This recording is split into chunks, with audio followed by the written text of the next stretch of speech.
my speed. So, 364 days ago, Joe Dumphy was involved in an eventually fatal car accident.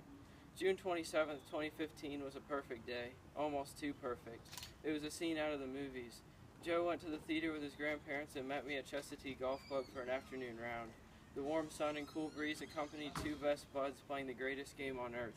We both played relatively well, but most of all, we enjoyed endless fun and laughter. At 7:38 p.m., my life was changed in a way found only in nightmares. I met Joe when I was 5. Quickly through baseball, we became best friends. We played on the same team from ages 5 to 9, and our families grew closer and closer. The dedication shown by a close friend and peer inspired me to be more like him. He would wake up at 8 years of age and hit hundreds of balls off the tee. His competitiveness burned like a fire inside of him. He did whatever it took to win and become the best he could be. I still to this day have not seen any one person put in so much work into one sport or activity. It was truly incredible.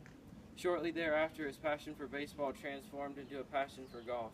Although I still do play baseball and enjoy America's greatest pastime, golf began to play a much more prevalent role in my life as well. I still dream of days similar to the 27th of June, long walks with spontaneous bursts of laughter as we knew what each other was thinking. 70-hour weeks at the course transformed Joe from a kid who loved the game into a champion on the U.S. Kids Golf Tour and eventually a Hurricane champion. When I was in 7th grade and he was in 8th, we placed for the first time in school history in the county golf championship. As a 14-year-old, he was playing in the final grouping of the club championship at Chestatee Golf Club on a Sunday.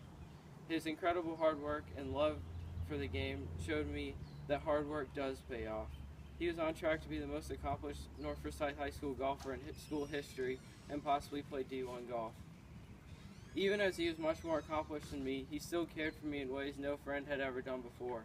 He would caddy and spectate at my tournaments, and I would do the same for him. I remember once he was caddying for me at a U.S. Kids event, and I talked to him about getting together to work on a course book. He had already been working on it for 2 hours and was just finishing the front 9. He was so positive and yet overly superstitious. He would not play golf balls with a number 1 on them. He was extremely confident and yet humble. He once played the club champion for $20 and it came down to the final hole. Of course he won because he didn't have the money on him. He couldn't lose. Those nerves of steel were exemplified at the high school region tournament where he chipped in on the final hole to shoot 75 and become the first North Forsyth golfer to get out of the region. He was special. The time between June 27th and July 26, 2015 was the most confusing time of my young life. Was he there? Was he in heaven? Would he make it through?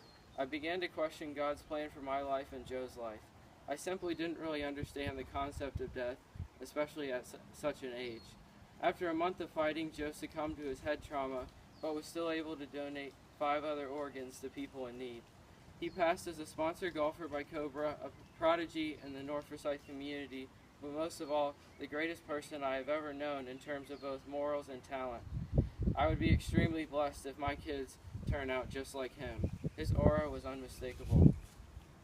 I would like to thank both Royal Lakes Golf Club and Hurricane Junior Golf Tour for welcoming and hosting a truly amazing event for a truly amazing young man. I would like to thank friends and family for exhibiting never-ending love and sending out waves of prayers in Joe's time of need and in my time of need. I would like to thank the Dumphys for welcoming me into their family and for raising such an honest, godly, and loving boy. As I told a dear friend the day of Joe's passing, now we have something to look forward to the rest of our lives. And for those who still question our Father in heaven, I say, Joe is not gone, just missing, and we will find him through our Lord. Thank you.